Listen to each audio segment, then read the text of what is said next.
കെട്ടിക്കഴിഞ്ഞോ? ഉഷാറായിട്ടുണ്ടല്ലോ. സാറിന്റെ വീട്ടിലേക്കുള്ള മാല റെഡി.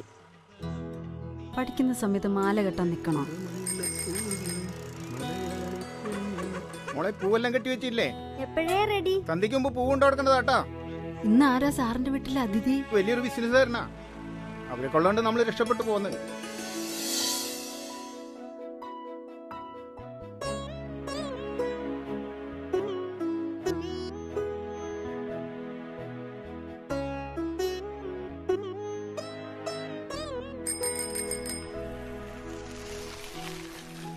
മുല്ലപ്പൂ വന്നിട്ടുണ്ട് കേട്ടോ.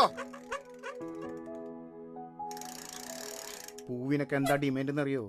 എന്നാലും ഇവിടത്തേക്കുള്ള പൂ എവിടെ നിന്നാലും ഞാൻ കൊണ്ടുതരും. അത് മുടക്കാൻ പാടില്ലല്ലോ. അല്ല, ഇന്നത്തെ ആളെങ്ങനെയാ? അടിപൊളിയാ? ബോംബെ മലയാളിയാ. വലിയ ബിസിനസ്സുകാരനാണെങ്കിലും ചെറുപ്പക്കാരനാ. രണ്ടാൾ അവിടെ ഉണ്ടോ? റാമോഹൻ സാറേ അതിഥിക്ക് വേണ്ടി റൂമൊരുക്കുന്ന തിരക്കിലാ. ഇടക്കിടക്ക് ഓരോന്നിനെ കയറി വരും മനുഷ്യനെ മെടക്കെടുത്ത. കാര്യമൊക്കെ അവർക്കും പണി എനിക്കും. ഓ വരുന്നുണ്ട് വരുന്നുണ്ട്. എല്ലാം റെഡിയാണെങ്കിൽ സാറിനെ വിളിച്ചോളൂ. ഓ ശരി സർ, ഫുഡ് റെഡി ആയിട്ടുണ്ട്. ഇതെന്റെ മകൻ അഭിരാം, മെഡിസിന് 2ാം വർഷം. ഡോക്ടറാവാനാണോ താല്പര്യം? അച്ഛനെ പോലെ ബിസിനസ്സുകാരനാവണ്ടേ? അച്ഛനിഷ്ടം ഞാൻ മെഡിസിന് പോകാനാണ്. കുടുംബത്തിലൊരു ഡോക്ടർ വേണ്ടേ? ഇളയതാണെങ്കിലും മൂത്തതിന്റെ കുറുമ്പായി ഇവൾക്ക്. എന്താ മോളുടെ പേര്? ദേവിക. +2, പഠിക്കാൻ വളരെ മോശ. അത്ര മോശമൊന്നുമല്ല, ഏട്ടനെ കട്ടിയ മാർക്കുണ്ട് എനിക്ക്. ഇവളുടെ പഠിത്തം കഴിഞ്ഞിട്ട് വേണം ഏതെങ്കിലും സർക്കാർ ഉദ്യോഗസ്ഥനെ തലയിൽ കെട്ടിവെക്കാൻ. അത് സ്വയം തീരുമാനിച്ചാ മതിയോ? ഞാനും കൂടി തീരുമാനിക്കണ്ടേ? കളിയാക്കുക? ഞാൻ പോവാ. ഇരിക്കി.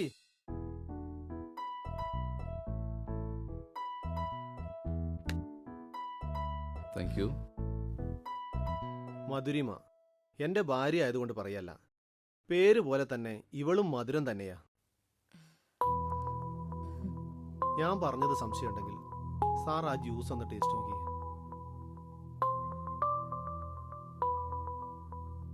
ശരിയാണ്, നല്ല കൈപുണ്യത്തിന്റെ മധുരം.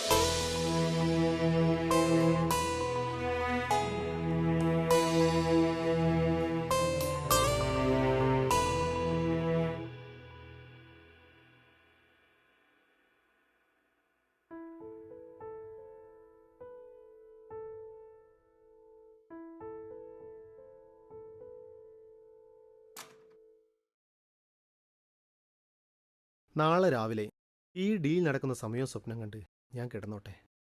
ധൈര്യമായി കിടന്നു നോക്കിയോളൂ. പറഞ്ഞ വാക്ക് പാലിക്കുന്ന ബിസിനസ്സുകാരനാണ് ഞാൻ. ഇന്നത്തെ രാത്രി സാറിന് വേണ്ടി ഞാനൊരു ഗിഫ്റ്റ് ഒരുക്കിയിട്ടുണ്ട്. ഒരു സർപ്രൈസ് ഗിഫ്റ്റ്. സാറിനത് ഇഷ്ടപ്പെടാതിരിക്കില്ല. താങ്കൾ താങ്കളുടെ ബിസിനസ് നന്നായി നോക്കി നടത്തിയാൽ മതി. Sure sir.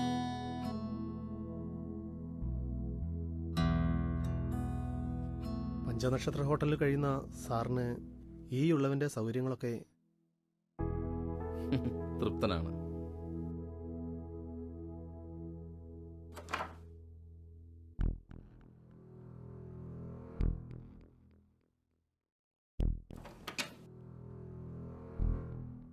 രാത്രി ജ്യൂസ് എനിക്ക് പതിവില്ല, കൊണ്ടുവന്നില്ലേ, അവിടെ വെച്ചോളൂ.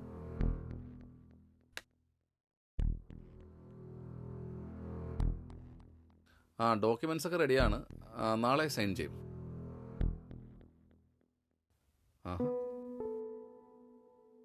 പെങ്ങളെന്താ പോകത്തെ? എന്തേ? എന്തു പറ്റി? പൊക്കോളൂ. വേണ്ട, തുറക്കണ്ട. ഇന്നത്തെ രാത്രി ഞാൻ ഇവിടെയാണ്. ഞാൻ ഇവിടെ കിടന്നോളാം. മനസ്സിലായില്ല? ഇന്നത്തെ രാത്രി നിങ്ങൾക്കുള്ള സമ്മാനമാണ് ഞാൻ. പുലരുമ്പോൾ മാത്രമേ എനിക്ക് ഇവിടുന്ന് പുറത്തിറങ്ങാൻ അനുവാദമുള്ളൂ. അനുവാദമോ? ആരുടെ അനുവാദം? എന്റെ ഭർത്താവിന്റെ. എന്റെ മുറിയിൽ നിന്ന് പുറത്തു പോകാൻ മറ്റാരുടെ അനുവാദവും വേണ്ട. പൊക്കോളൂ. ഇന്നത്തെ രാത്രി നിങ്ങളെ തൃപ്തിപ്പെടുത്താതെ ഞാൻ ഈ മുറിയിൽ നിന്ന് മടങ്ങിയ ചിലപ്പോ നാളെ ഞാൻ ഉണ്ടാവില്ല. ഒരു രാത്രി മുഴുവൻ നിങ്ങൾക്ക് എന്നെ ആസ്വദിക്കാം.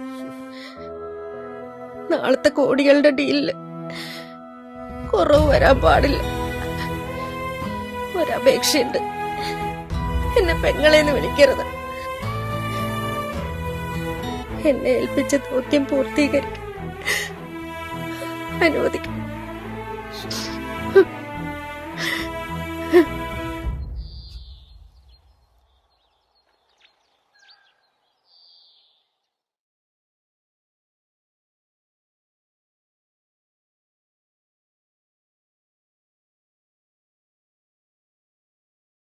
ഇതാ സാറേ എഗ്രിമെന്റ് ഫയൽ.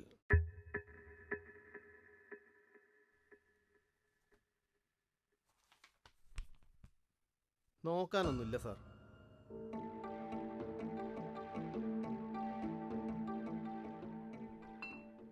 മധു എഴുന്നിട്ടില്ലേ? ഓ എന്നാ വേഗം വരാൻ പറ.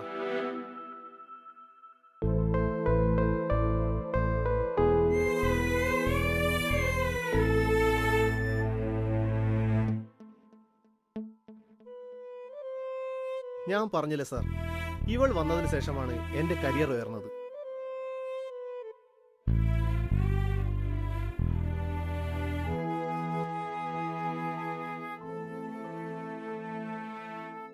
താങ്കൾ പറഞ്ഞത് ശരിയാണ്. ഇന്നലെ എനിക്ക് കിട്ടിയത് അല്ലല്ല, താങ്കൾ തന്നത് വിലമതിക്കാനാവാത്ത സമ്മാനമായിരുന്നു. നല്ല മധുരമുള്ള സമ്മാനം.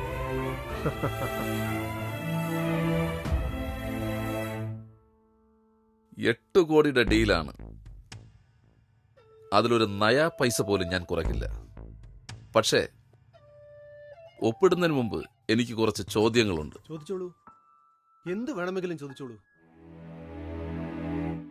താങ്കളുടെ അച്ഛൻ നല്ലൊരു ബിസിനസ്സുകാരനായിരുന്നല്ലോ. അതെ, നാടറിയുന്നൊരു ബിസിനസ്. അങ്ങനെയാണെങ്കിൽ താങ്കളുടെ അമ്മ വന്ന ശേഷമാണോ അച്ഛന്റെ കരിയർ വരുന്നത്? അതോ അദ്ദേഹത്തിന്റെ സ്വന്തം അധ്വാന ഫലം കൊണ്ടാണോ? മകനെ എന്താ ഡോക്ടറാക്കാൻ തീരുമാനിച്ചത്?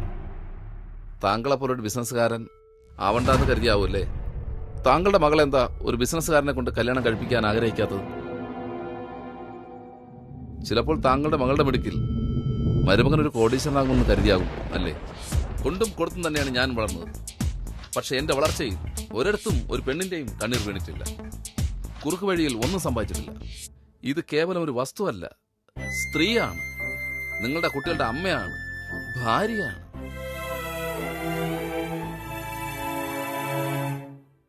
ഇനി ഒരിക്കലും മുല്ലപ്പൂവിന്റെ മധുരം നുകരാൻ ഇവിടെ ആരും വരരുത്.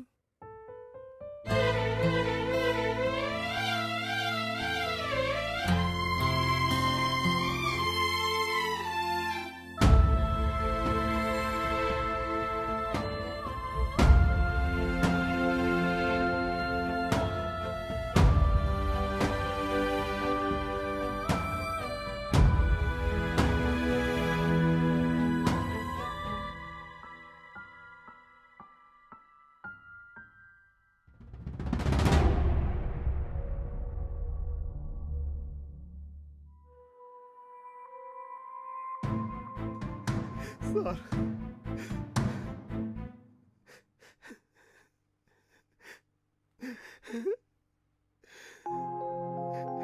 അയ്യോ, മനമകന്നു പോയി ഞാൻ ഇനിയും വരാം എന്റെ പെങ്ങളെ കാണാൻ.